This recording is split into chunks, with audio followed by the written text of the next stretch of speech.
Welcome to the 30-Year-Old Virgin podcast, where we discuss all things sex, love, and relationships. I'm your host and your favorite late bloomer, Allison Cadena, and I am really excited because this is our first ever episode of the podcast. Yay! Yay for first. Yes. Oh, that was not a pun. That was planned. Love it. And we are kicking it off with a bang. This podcast, it's not just going to be for late bloomers. It's going to be for everybody to talk about what we're going through. But it was inspired by my own experience as a late bloomer. And so the first episode, we are going to focus on that. If it doesn't pertain to you, you should still listen in because our guest is amazing. And I know she's going to have gems to drop on all of us. So on this week's first episode, I am joined by New York-based social worker and psychotherapist, Monica Gavilanes, LMSW.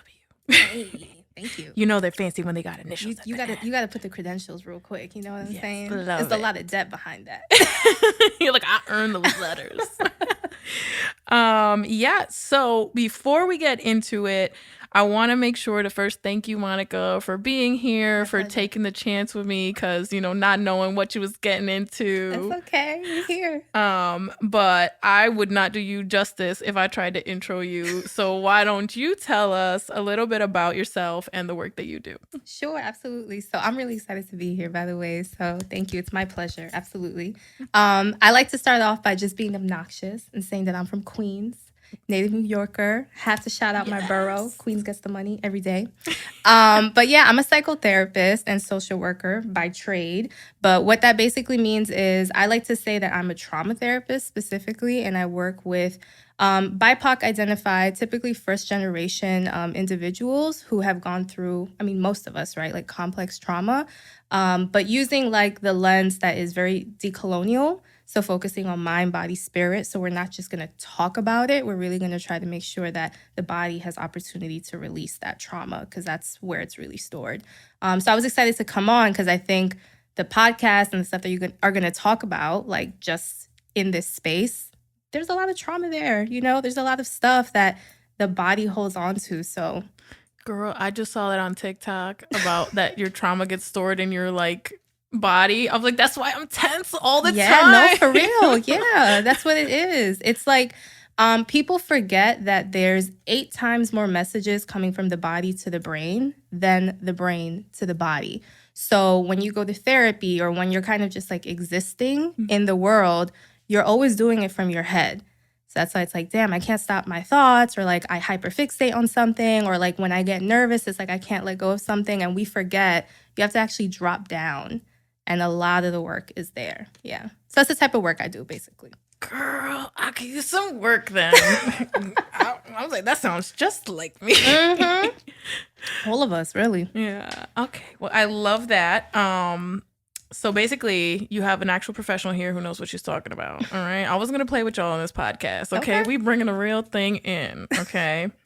But yeah, so we are going to focus a bit on late bloomers in this episode and just some of the trauma that we go through that I feel like we don't really talk about enough. Like I said, this has come out of my own experience as a late bloomer, where I feel like a lot of people, I can say personally, I know a lot of people who identify as late bloomers. Either they haven't had sex or they haven't had relationships. They haven't dated for whatever reason, whether it be religious or cultural or trauma, things like that. Yeah. And I just feel like the conversations, we're having them amongst each other and we're having them real shy. It's not something people want to wear on their forehead or name their podcast after. But you're so brave. Well, that was my thinking, that I was like, I've personally never been shy about it. And I wanted to kind of offer that up of like, maybe it's something that we can talk about, that we don't have to be so ashamed of. Yeah. And so for me, I think that was one of the first things that I want to talk to you about. Is I think there is a level of shame to just admitting that you don't have a lot of experience, sexual or dating or whatever, and kind of what your take is on that, or like how we can get through that? Because I know for me, there were times where I was like, I'll be on a date and I'm like, should I say anything? Should I mention it? Sometimes people will ask you like about your previous relationships. I'm like, how do I say that I'm 30 years old and I have never had a boyfriend, you know? And it feeling like, oh, like maybe I should lie or keep it to myself. So if you had anything to share about like your take on that. Yeah, I think you make a good point in regards to just like how some conversations or just realities stay within that group. And it's like, I like how you said, like, the conversations are quiet and we're almost kind of like timid when we're talking about it. And there's a lot of hiding, which is like one of the protective factors of shame. We hide it, and you can talk about anything in life that brings you shame, right? There's like a big secrecy around it. I my opinion on that though is this idea of, I think it starts with you first before you even step into this thought of how do I present this, right? Because if you're still struggling with this idea of, is this normal? Am I abnormal? Right? So like really aligning with that and like identifying with it.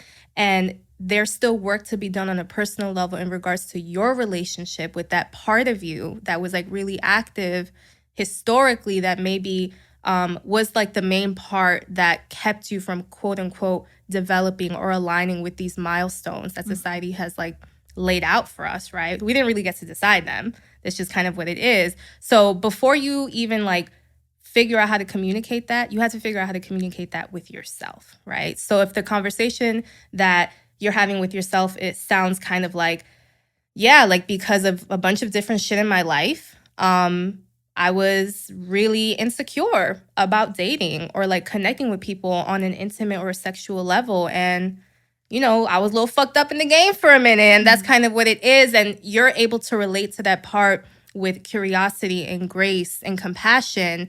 It becomes so much easier to then externalize that dialogue, right? But if within yourself, it's kind of like, damn, I'm still kind of ashamed. There's a part of me that still feels like there's some sort of stigma. I haven't really created that resolution. It's going to come out in your communication, right? So if you do have a community within you that you've exposed this part of yourself to, that I think is a good place to kind of begin to practice, right? What that sounds like. Does that make sense? Yeah, for sure. I think I definitely fell into that category where I was always open about it. Because to me, I'm like, I don't think it should be something to be ashamed of.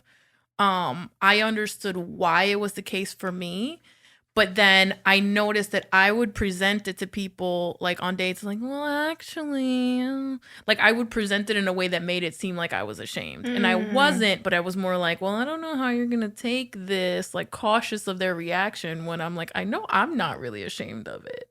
So I almost feel like that colored the way that they're going to receive it, Yeah. you know?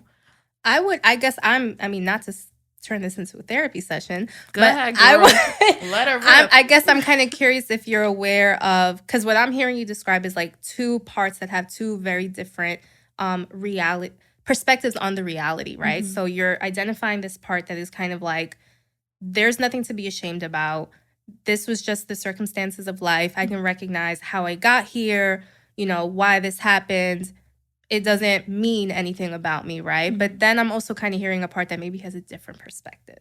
Yeah. And I think that's also, I mean, that's one of the reasons why I would say I am a late bloomer. Because for me, I was always overweight.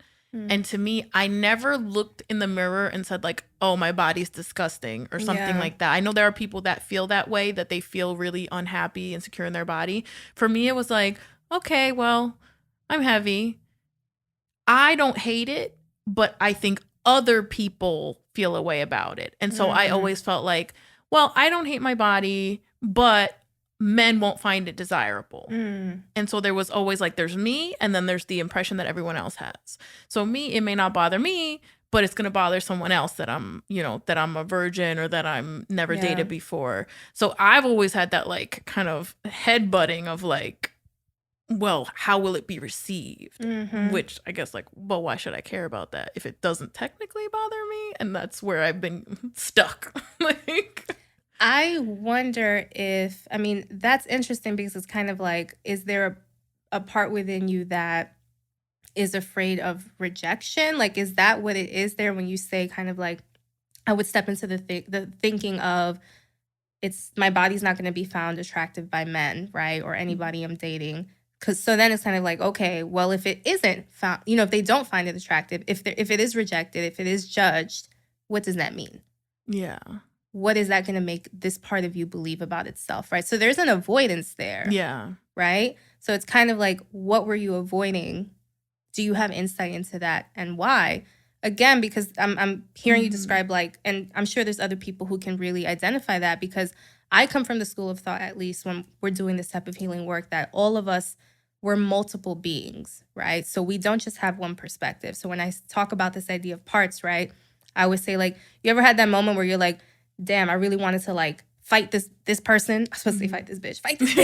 And then there's and then there's another part that's like, no, chill. Don't do that. Don't go down that route. Those are two different parts with two different realities and perspectives. And you kind of have to look at them as people. So what I would encourage you or anyone that can kind of like relate to that is, don't give so much focus to the part that is kind of like, I'm actually a bad bitch. Like, I'm good. How people receive me is not of importance to me. But pay a bit more attention to the part that is, it sounds like fear. There's some fear around that exchange, right? Yeah. So that's where you kind of want to dig a little bit deeper. And it would be different for everyone, right? Like these parts, they have their own stories to tell.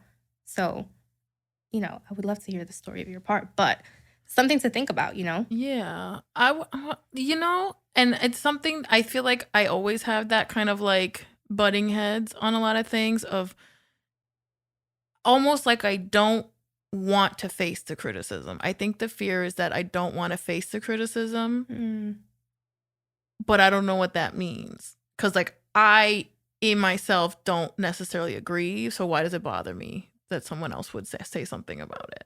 So I wonder, like, when you're faced with criticism, how do you tend to respond? Oh, I flip.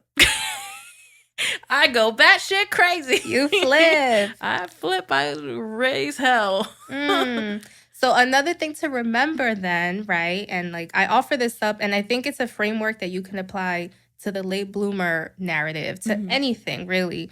But it's kind of like, okay, so you thought about this idea. There's something there with criticism when it comes to this part. What happens if I'm criticized? I flip out.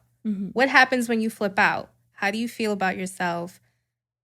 What has kind of been the history behind, because now you just named the third part, a part that kind of like, I'm a nuck if you buck type of situation, right? So what happens when that part shows up? Because what that tells us is the part that is avoiding whatever it is, your avoidant part might be stepping into action because they know if I don't do this and homegirl over here is rejected, she's going to lose her shit.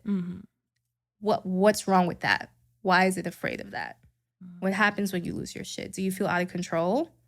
And do you not like that feeling? Is it followed by guilt and more shame? And is that something you're trying to avoid? It's kind of like it's like a little tapestry when you really kind of look at it. Like go down the rabbit hole and see where exactly we end up.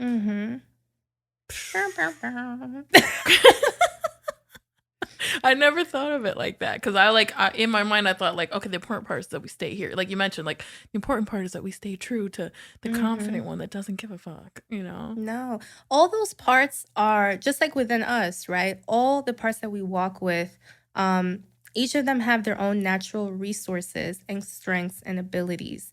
They're all good. And they believe that they're doing us a service. Like even this part of you that has gotten in the way maybe of dating or types of connections you wanted to make, like the avoidant resource is good, right? I think that we stigmatize a lot of behaviors. Oh, you're avoidant? Oh, nah, you're toxic. You're this, you're that. And it's like, well, no, sometimes shutting shit down is necessary and it's not a bad thing that we should reject or be scared about, right? Or totally just misunderstand it. How does that help you? What does it bring? It's doing something for you positive. And what we want to try to work towards is like honoring that first before we ignore it or try to change it, you know? Now we kind of, I know you said that it starts with how you feel about it internally before you can communicate out, but is there any caution that we should take when we are communicating these kinds of experiences. I know I've heard from other people that like, oh, that's nobody's business, what happened before them, that you shouldn't tell people, that you're a virgin or that you don't have experience.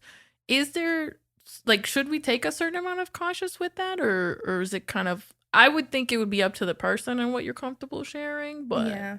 I would agree because I think one piece of advice before you even kind of share that is you want to check in and see, I mean, whether it's like the first date. I mean, it's hard to gauge on the first date because you don't know someone, but let's say like the third date or you guys have been talking for a month or two, whatever.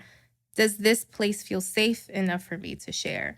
Why is it that I want to share? Am I trying to bring in closeness? Am I trying to shorten the distance between me and this person? Am I trying to introduce a different level of intimacy? Am I trying to test them? So you got to understand the motivation behind the sharing and then also assess within yourself, do I feel safe enough that if I share this, no matter where it goes, I'm going to be okay? And sometimes you want to increase intimacy, so you want to let this person know this part about you, right? So maybe there's some like self-work that has to happen so that you can be like, okay, even if they're like freaked out, I know that I'm going to walk away and I'm going to be fine and know and not internalize it. It has nothing to do with me. Right, right. That's interesting because I feel like I can't speak for everyone, but I know for me, there was a while where I was like very forward about it. I almost feel like sometimes I'm starting those conversations without intending to because I thought I had to like warn people. Like I know like my first longer dating experience, I was like, just so you know, like I've never had a romantic kiss. I've never been on a third date. I've never like every like milestone we were getting close to. I'm like, just heads up, So, but I mean, I think that speaks to. I will say in that one I felt safe, but I think in a lot of them it was my own like insecurity or like, oh, if this gets out later, it's gonna be an issue kind of thing. So it wasn't that it was a safe space all the time. It was me. Like my motivation was get it out before it becomes a bomb later. Do you think a part of you is trying to take care of that other person? Like if they hit these milestones with me, they kiss me and then afterwards they're like, they feel something about it. At least I took care of them and I let them know, hey, this is my first time. I've never done this. Because it almost sounds kind of like you were preparing, like cushioning them. Yeah. In a way, In some cases it was. I'm thinking of like that first longer situation. I kind of had to do. So it started with like the first kiss. I ran away from the man. I ran the fuck away. I swear to you. Sprint? I didn't see it coming. He laid it on me. I went like this. I was like that emoji with the big eye. I was like, oh my goodness. And I was like, okay, bye. And I ran to the train. It was at the end of the day. I was like, see you later.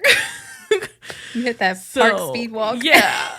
And I felt so bad because I was like, he's probably thinking, what the fuck was that? Right. So I think I explained the poor man was shook because he didn't know what the hell was going on.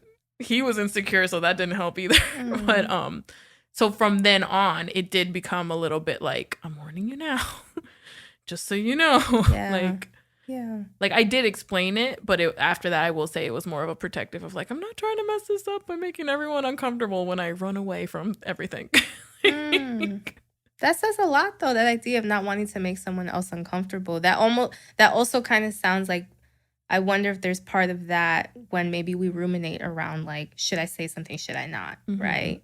Like, do I not feel uncomfortable about it? But am I assuming the other person will feel uncomfortable about it? And I want to help them avoid that uncomfortability. True. When that's not really your responsibility, like if you feel secure enough in saying it, and for whatever reason, that's information that this person cannot receive with care, I mean, there's something there, right? Yeah. There's something there on that side. Like maybe there's like a narrow lens around like normal ways things are supposed to go, or maybe there's an insecurity within them. What does that mean for me if I end up being the person that she hits these milestones with? But there's so much that also lives on the other side of the table that sometimes we take responsibility over. Right. That's true. And I will say that I think there's people who are a little bit more equipped to deal with it. Like I saw it with one of the first person that I like was actually talking to, even though it didn't last long, handled it with like so much care that I was even like shook that I was like, oh, like I didn't freak you out. He was like an older guy, so I thought it was like extra weirder because I'm like, yo, you're like 38 years old, so for I'm gonna assume you don't date a lot of virgins at that age. Was my assumption, not that there's anything wrong with it. And it was like he just took it's like okay, and like, and so it's a thing. Yeah, like some people are prepared, and it literally I was like, oh, okay. So I didn't feel like I had to be as cautious because I'm like, he didn't even give a shit. He, you know what I mean? I mean, not to say he didn't give a shit, but like he wasn't shook at all. He wasn't phased. Yeah. Yeah. So, but we talked a little bit about body image, obviously, as like my own personal thing. But I do feel that for some people there is an element of body image because like if we haven't had sexual experiences, to then now be put in these situations where like maybe no one's seen our body before or only seen various degrees. And I was wondering if you had any kind of advice on, I don't want to say getting over that, but like dealing with it as we're facing these situations. Yeah. Body image is it's such a complex kind of relationship, right? And I use the word relationship very intentionally. Because I think we've been taught, all of us as a society, to believe that like we are our body, right? So that is when body image issues come forward. So if my body is deemed not attractive, therefore I'm not attractive. If my body is whatever size, that means I am this, right? So there's a lot of dysfunctional or like not the correct type of ownership over that, right? And what I always encourage folks, because I think that this is such a general umbrella approach that then you start to see shifts in these more like specific pockets, right? With sex, with intimacy, when you're getting dressed, when you have to go to the fitting room and try on clothes. Like I remember I was also overweight my whole life. Bitch, going and buy a dress would send me into a tizzy because it's like, oh my God, nothing would fit, blah, blah, blah. So like it's across the board, but thinking about it as your body is something that you have a relationship to, and it has a relationship to you, right? What does the relationship between your body and you look like? It keeps us alive, right? It tries to keep us healthy and all these things. So if you can start to shift it, this is something that, yes, you're with it every day, but it is separate from you and you're responsible over caring for it. Can then that shift the way you care for your body? And can then that shift create a different, more positive relationship with your body? Because what does a relationship with care look like? Intention, appreciation, right? Compassion. So once those like experiences start to be connected with the relationship you have with your body, it becomes a bit less strained. Oh, I feel really bad about taking my shirt off, right? Or I don't like my arms, so I don't want to expose them, right? How would you treat your arms, right, if they were not connected to you, if they were this entity you had to care for? So it's pretty, it's not like a direct, like these are the steps, but nothing about this is that direct, right? But I think if you start to take those steps, you will see it manifest in relationships and in a bunch of other places. I hope I didn't go too ranty on that. No, it's true because there's different. I think people can have bad relationships with their body, and it could be like a heap ton of different reasons, like you mentioned. Yeah. Like for me, I can say because, like I said, I never looked at myself and thought of myself as disgusting. I found that my body image issues, sometimes I can combat them by just being like a little bit ballsy because like, oh my God, my arms are out and no one died. Wow. Like it's almost like disproving these like negative thoughts I have in my head about like, nobody wants to see you in this. Nobody wants to see you in that. Like I wore a 2-piece and I was not stoned. Like, wow. Burned at the stake. Exactly. Yeah. So things like that, but that might not be the case for other people. That might be triggering or whatever. So I think it definitely makes sense that you have to kind of explore on your own and see what that is coming from. And in the moment, I know like I feel like I've seen like this be a joke on like social media or something like a guy that like won't take his shirt off during sex or something, right? Can I just say, I didn't know that was an option. Yo, that's what I was gonna say. Like, the other thing is, if we want to get like just like narrow the lens even more, I would encourage everyone, like, you need to do what's comfortable for you in that moment, even though it is a experience you're sharing with someone else. At the end of the day, you have to take care of yourself, and you have to take care of, right, your body, right? That relationship you have with your body. So if you are not at a place where it's kind of like, I want to be butt ass naked with the lights on, spread eagle so you can see every nook and cranny, like, you don't have to do that. You need to take a step and take things slow. And I would even go as far as saying that in the moment, literally checking in with yourself. Okay, I took my shirt off. I'm in my bra, right? And I still have my pants. Like, how am I feeling about this? Do you feel good? Be intentional and mindful during the process.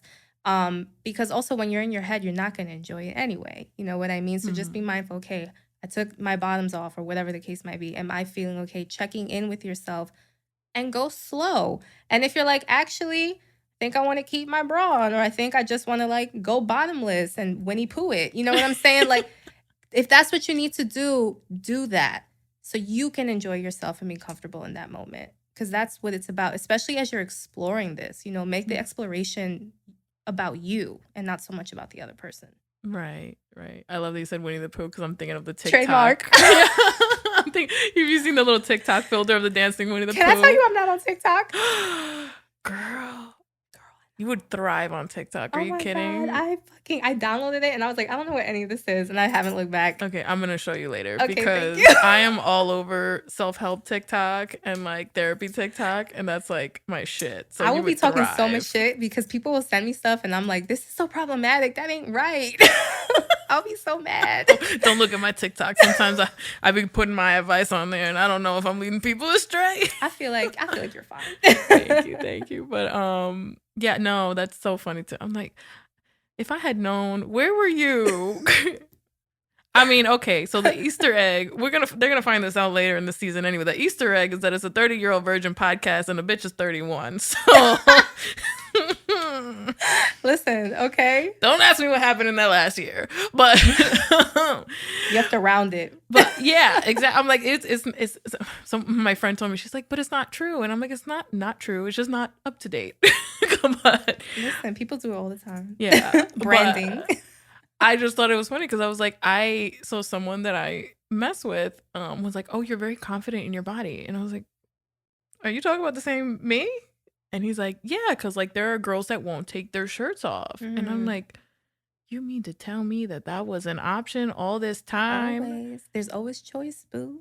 I had no idea. Well, sometimes there's not, but whatever. Yeah. Yes, there's choice. I had no idea. I just been throwing it all out. I love that you have such a ballsy part, though. Look at that. I was like, oh, this is what we're doing. All right, you know? But it's too late now. You know, it's too late now for me to have a complex about it. Like, you've already... Girl, listen. It's done. It's done. It's done. But I was just so upset. I was like, you guys didn't give me the heads up that we could have been doing That's why we got to talk about it, not in whispers, right? Exactly. Then you can kind of see, okay, what the hell is going on outside of this little bubble. Exactly. So just moving a little bit past that, I feel like a lot of, and I'm speaking very generally just on the people that I, talk to, my own experiences, I feel like a lot of us late bloomers tend to get more invested in relationships because I think sometimes there's like that hope of like, it's finally happening, or, just not really knowing what a normal pace is maybe. And I was wondering if you can give us some kind of advice on how to be in the moment and not be in our wedding day 3 dates in. Right. So I feel like, I guess there's like two ways I want to answer that. So the first one I would say is anytime you notice yourself like doing that fantasizing thing, that is an indication that you're actually like in a stress response, as good as the fantasizing about the wedding may feel. So a lot of people have heard about like fight, flight, freeze. And then the last one that a lot of folks can talk about is fawning, which is known as like people pleasing, right? But when we're in flight, That's when we're physically here, but mentally we're somewhere else, right?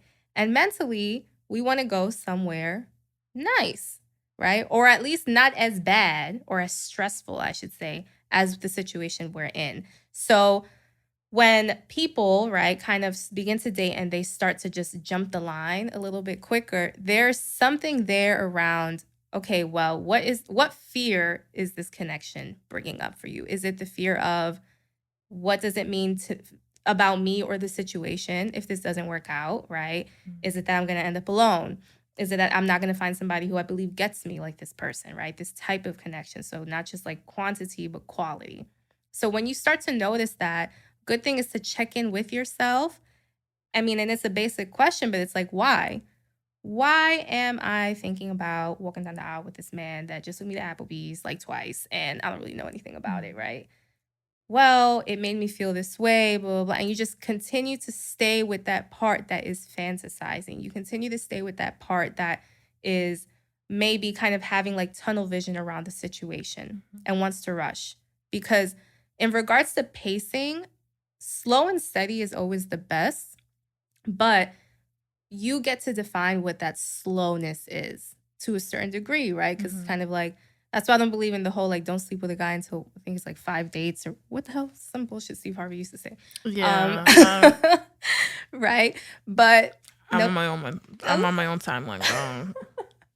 But it's kind of that idea, right? So that's actually an indication that you're stressed out. And or a part of you is stressed out, I should say. A part of you is fearful about something. So I kind of sound like a broken record because I keep kind of bringing you back to you. But that's really where it all stems from, because as within, so without. So if internally you're rushing, you're jumping the gun, there's some control there. Why are you trying to control the situation? So you really have to identify, what are you afraid of? A lot of the times when it comes to dating and you notice that you're stepping into flight or fantasizing, right? Which is just a defense mechanism. Maybe there's an abandonment wound. Maybe, and abandonment is tricky because you could not be abandoned and have a sense of abandonment, right? And still have that type of wound. Maybe it's a rejection wound. There's something there. So it isn't as simple as you're nuts, right? It's like, no, you're actually probably a little bit afraid of something. We have to figure out what you're afraid of. And then that will help you figure out how to calm that fear and restore a little bit of self-trust within you, you know? Yeah. And I guess along those lines, is it more of an internal thing, or could it also be that this person is like, I don't want to say like inspiring, like triggering some of that fear? It could be both. I think it depends on the situation. So like I think it's maybe where you're at in the relationship, right? Like if it's early and you don't actually have a lot of data on the person, right? You don't really have a good idea of their character. You haven't had the opportunity to observe them under different situations. If you guys have conflict, how they are outside of the bubble of you and them, right? So you're not really working with a lot of information and you're noticing you're stepping into that defense mechanism of fantasizing. It probably is an internal thing, right? Now, let's say the other side of the coin, you guys have been dating for a significant amount of time or whatever the case might be. You have been able to have interactions where you actually know this person's character. You've been able to experience them within different contexts. And the defense mechanism of fantasizing is being triggered, right? Well, is there something within this dynamic specifically that is making me feel unsafe, right? Or is this person triggering something that already lived within me, right? So are they birthing a new metric for my body and my mind to kind of label as like, that's kind of fishy. I don't know if this is good. Or are they actually pressing on a tender wound that was there before they got here, you know? So I think it depends a little bit about where you're at with that person. Right. So I feel like I know your answer to this, but I want to give you more of an option to talk about it. I agree. I think there's like a lot of advice given for how you should date, and like all these like dating games of not to text back if you were the last one to text, or of when you should have sex or not have sex. Um, and I feel like as a late bloomer, when I started dating, I would listen to a lot of it, and I felt very like out of control and confused because it felt like I don't know what the right answer is because I've never done this before, and I feel like everyone's giving me different opinions. Um versus me, like since then I'm like I'm going to just do what I think is correct with whatever information I can gather now, and I'm going to fuck it up, but I still feel better in the end. You know what I mean? I'm like, "Oh, I did it wrong, but I did the best I could." But so I wanted to get your take on like, is there any actual like hard advice we should listen to when it comes to those things, or is it just do you? Man, dating advice is crazy. Let me tell you. I think it's funny that most advice. Okay.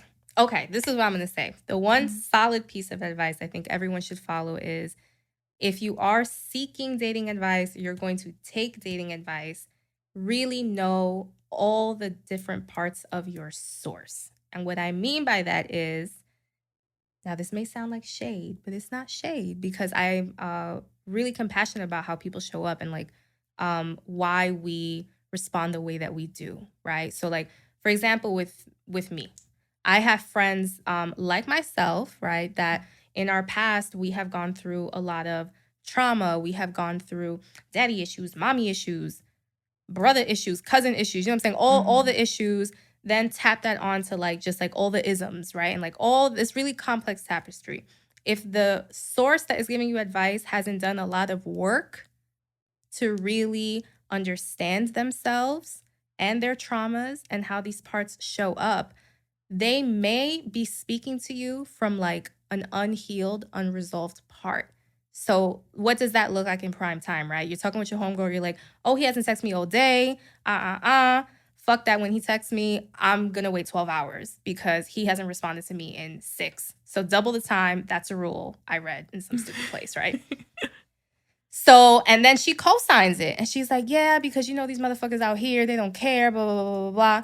She's probably coming to you from a part that is wounded, from a part that still holds some pain. So her lens is going to be clouded. Can you really take that at face value, right? So you really have to understand, how is this person responding to me when I'm coming to them for advice?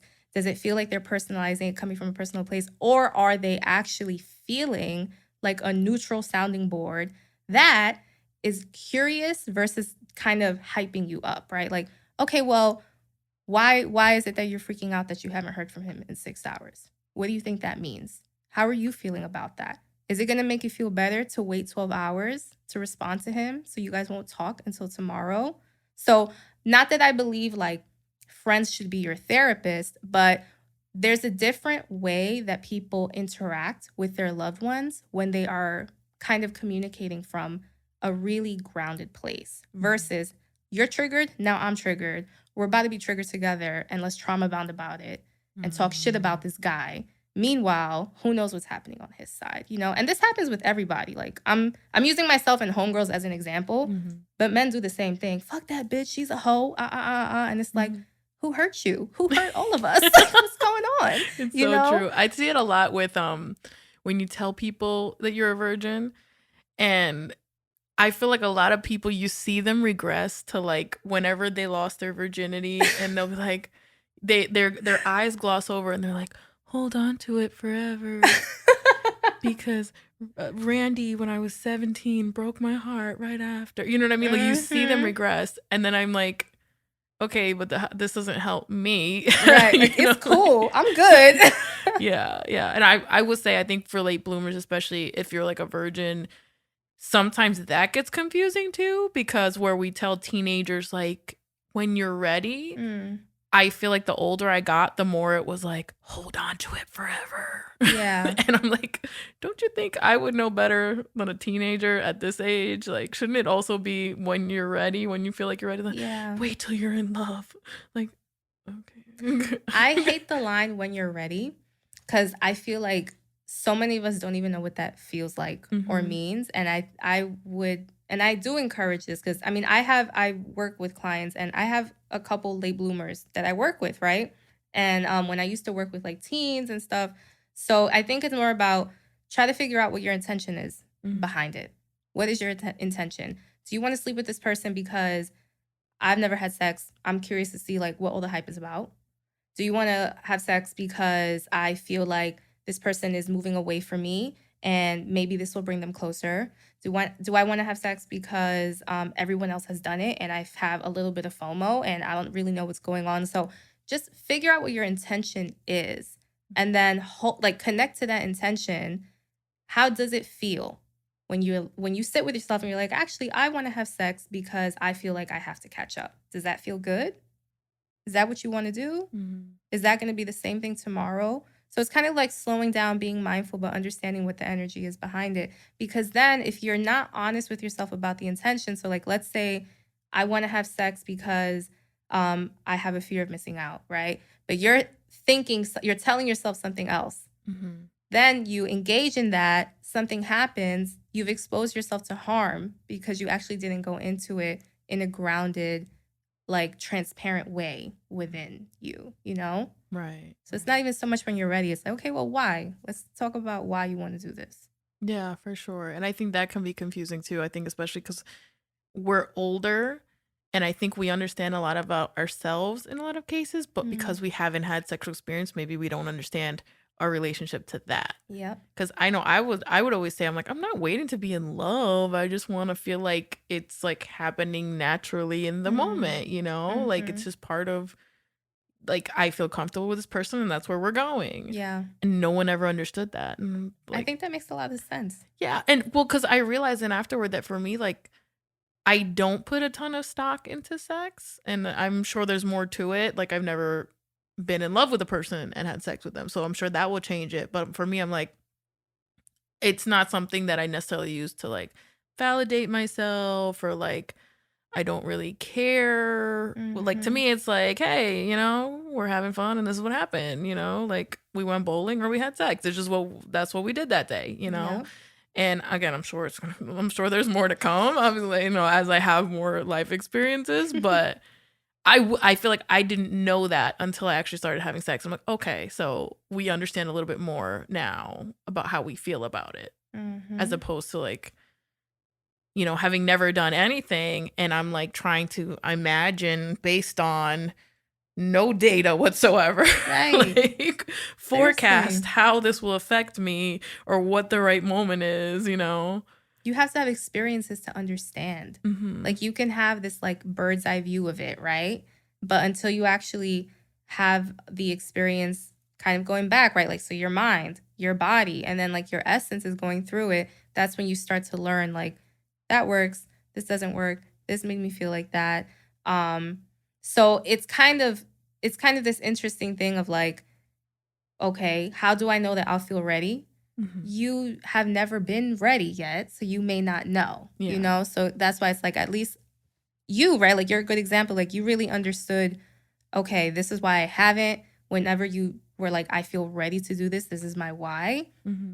That kind of creates safe ground for the experiencing of it, which I think is just like the bigger key than this like weird question of like, well, when you're ready, when are you ready? You know? Yeah. Interesting. So I want to talk a little bit about some of us are going to be experiencing heartbreak for the first time. And damn, that's right. That sucks. Let me tell Heartbreak you. sucks. I don't know how some of y'all been doing this for 20 years. I don't know how some of y'all been doing this since you were like 14, 15 years old. I got my heart broken for real for the first time at literally like around my 31st birthday. Okay. Oh. So the only way I can describe it, if anyone has not gone through it yet, and this is not even a person I loved yet, this is a person I was dating. It feels like they took your heart and like ripped it out through your asshole. Literally your asshole. I was crying in my bed like a child. I have not done that in so long. I'm like, literally, since I was a child, I was like, this is horrible. I can't believe you guys go through this. Do you have any advice for those of us who are first going through this, how to process and move through that? Because I'll say, I went out with this man like not even 2 months and was working through it for like 5. Yeah. That makes sense. Yeah. It's hard. Okay. No, that I was like, I feel like I should be over this already. and that's what people forget. Like we label it heartbreak, but at the end of the day, what is it? It's grief. It's grief. And grief, a lot of the times I think we attach it to like these really big losses in our life. Like, oh my gosh, someone passed away, or like family lost their home, or, a job, right? Their livelihood. But grief is grief is grief is grief is grief. Whenever you feel, and that's the thing, right? Because it's subjective. So what is a loss to me may not be a loss to you. But I'm over here with, as you said, my heart coming down out my asshole, right? And vice versa. So understanding that it's grief is the first thing, because grief moves slow. So it's hard to say be patient with yourself, because we are so uncomfortable with the discomfort. This hurts. This is sad. This makes me feel like shit. I want to get away from this and move on, right? But there's so much opportunity to learn about yourself in those moments. Why are you sad? What is this bringing up for you? What are you attaching to this? What story are you telling yourself about you or about this person? All these different things. And I think, like, just on a general way, if we as like a society can, and as a people, as humans, right, can get more rooted in this idea of like the duality of life, like bad things don't have to be bad. Good things don't have to be good. Like there's something there. And you start to get a little bit used to sitting with your discomfort when you reframe it, versus trying to just move away from it as quickly as we do. Yeah. I think it's interesting you say that, because I think in general people have that trauma thing of like, oh, my trauma is not as big as your trauma. And so The I trauma think, Olympics. yeah. And so like for us late bloomers, like I, I'm looking at something that took like 2 months, right? And I'm comparing it to a person I know who got broken up with like an 8-year relationship that they lived with the person. And I'm like, well, you should be over it by now, because look at what they went through. And it's like, well, no, I mean, you're both going through something. Like, Exactly. It's your experience. And there's a reason why it's hitting you the way that it's hitting you. Mhm. So leaning into trying to understand, because, and whatever helps motivate you for that, right? Some people move into the like, this is never going to happen to me again. So I need to understand, like, how did I end up in this position where I got played, or I got dumped, or I ended up with someone that I realized I can't even be with you. So I had to break it up, whatever the case might be. But there's such a wealth of knowledge, especially in grief, I think, because grief is so complex. That's why people put stages of grief, you know what I mean? And they're not linear. So sometimes it's like, okay, I'm feeling better. Then I can't sleep. I decide to go on their Instagram and I'm right back to square one kind of situation, because you're going to be dancing on that line for a while your body becomes used to this new thing, And it does get easier and it does get better the more you experience it, because you start to get to know yourself more. oh my God, we got to keep experiencing it.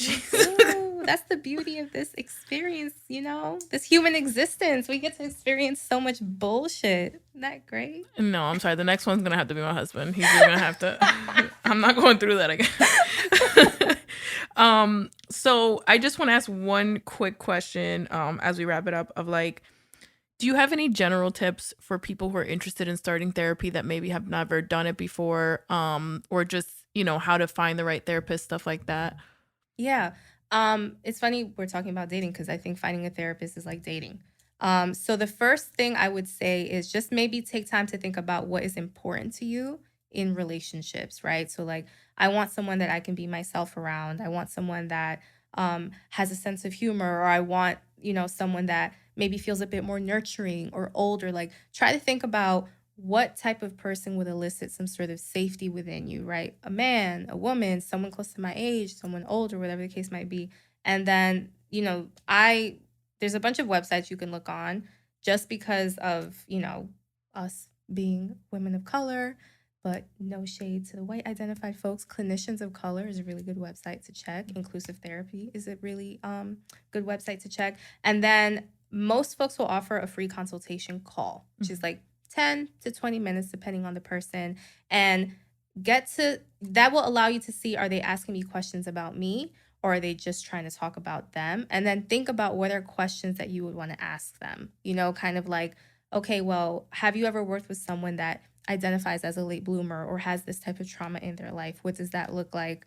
I tend to show up like this in relationships. Sometimes I can be a little avoidant, or sometimes, I get spooked easily. Like, how would you handle that? So you kind of want to go about in dating. And then the truth is, you might find someone and it might not be a good fit. And don't allow that to discourage you from the process, because therapists are humans, and some of us will click with you, and some of us will send you running from the hills. Like, I've had my personal experience with both. Like, I've had therapists that I've dead ghosted and be like, oh my God, no, I can't deal with this, right? And I've had a therapist that has been amazing. So recognizing it's a relationship in your life, like any other relationship, and you have to come into that with that mentality. So ask them a bunch of questions. And if they get annoyed, that's not a good sign. It's not. Love that. I want to thank you so much for your time, Monica. If you guys liked what you heard, I encourage everybody to go follow her on Instagram, because her Instagram is lit. Thank you. Now on TikTok.